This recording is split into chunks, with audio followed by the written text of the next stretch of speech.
आप देख रहे हैं भूतिया विला। दोस्तों, अगर आप चैनल पर नए हैं तो चैनल को सब्सक्राइब जरूर कर लें और साथ ही वीडियो को लाइक करके नीचे कमेंट बॉक्स में अपनी राय जरूर दें ताकि हम आपके लिए ऐसी ही भूतिया घटना और ला सके। तो चलिए बढ़ते हैं आज की कहानी की ओर। दोस्तों, आपने सड़क पर हुए हादसे तो देखे ही होंगे या कहानियां सुनी होंगी जिनमें अलग अलग दृश्य हमारी नजरों के सामने आते हैं, और आज की कहानी भी कुछ ऐसी ही है। और हाँ, आप डरावनी कहानियां तो हर रोज सुनते हैं हमारे चैनल पर, मगर आज आप ऐसी कहानी सुनेंगे जिसमें डर का एहसास होते हुए भी आपको रोना आ जाएगा। तो चलिए बढ़ते हैं आज की कहानी की ओर। ये उस रात की बात है जब मैं अपने काम से देर रात हाईवे से घर की ओर गुजर रहा था, मगर गुजरते वक्त अचानक ही एक जगह मेरी बाइक बंद पड़ गई और हाईवे का वह हिस्सा काफी सुनसान था। दोनों तरफ घने पेड़ ही पेड़ थे और कहीं कहीं ही लाइट जल रही थी।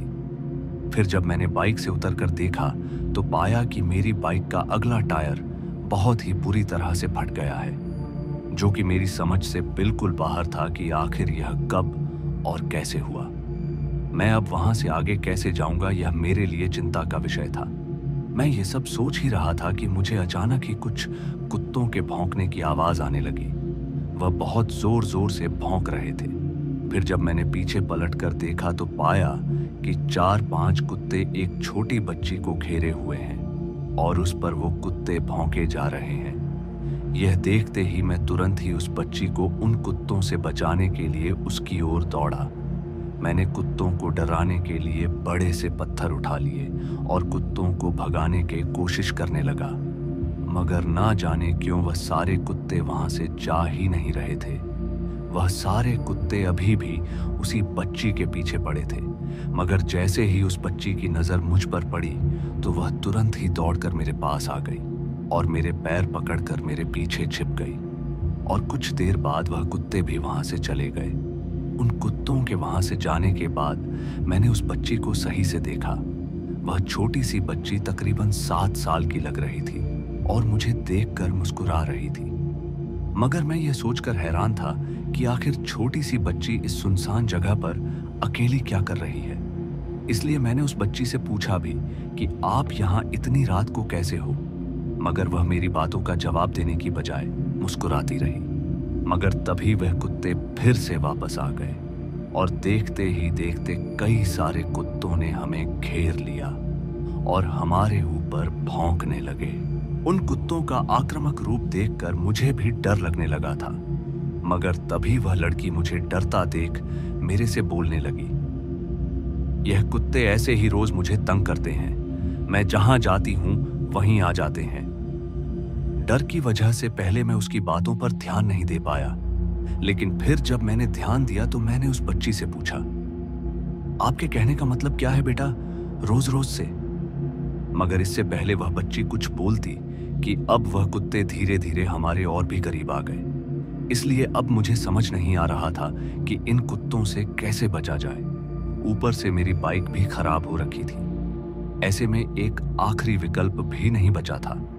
फिर मुझे कुछ और नहीं सूझा तो मैं उस बच्ची को पकड़कर वहीं बैठ गया ताकि कम से कम उस बच्ची को उन कुत्तों से बचा सकूं। उस रात मुझे पहली बार एहसास हुआ कि गली में आम से लगने वाले कुत्ते इतने खतरनाक भी हो सकते हैं। खैर, कुत्ते लगातार हमारे करीब आते जा रहे थे, इसलिए मैं डरते हुए भी उस बच्ची से यही कहे जा रहा था कि डरो नहीं बेटा, कुछ नहीं होगा। मैंने इतना बोला ही था कि तभी वह बच्ची झटके से उठी और उन कुत्तों के पास जाकर बेहद जोर से चीखी। उस बच्ची की चीख इतनी तेज थी कि मुझे भी अपने कानों पर हाथ रखना पड़ा। उस बच्ची के चिल्लाते ही वह सारे के सारे कुत्ते एकदम से वहां से भाग गए और वहीं मैं यह देखकर दंग रह गया कि आखिर यह कैसे हुआ। फिर वह बच्ची मेरे सामने आकर खड़ी हो गई और एकदम से रोने लगी। उसका वह रोता हुआ मासूम चेहरा देखकर मुझे भी रोना आ गया।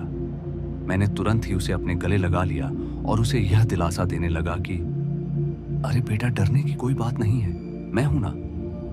फिर जब किसी तरह वह बच्ची शांत हुई तो मैंने उससे उसका नाम और वह यहाँ अकेली कैसे आई यह पूछा, तो उस बच्ची ने बताया कि मेरा नाम कविता है, लेकिन मैं यहाँ अकेली नहीं हूँ।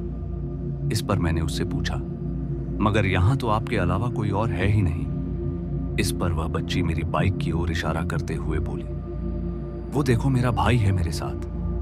फिर जब मैंने अपने बाइक की ओर देखा तो पाया कि एक छोटा सा बच्चा मेरी बाइक के पास घुटनों के बल चल रहा है। फिर वह बच्ची एकदम से दौड़ती हुई गई और अपने भाई को गोद में लेकर वापस आई और मुझे बताया कि उसका नाम रवि है।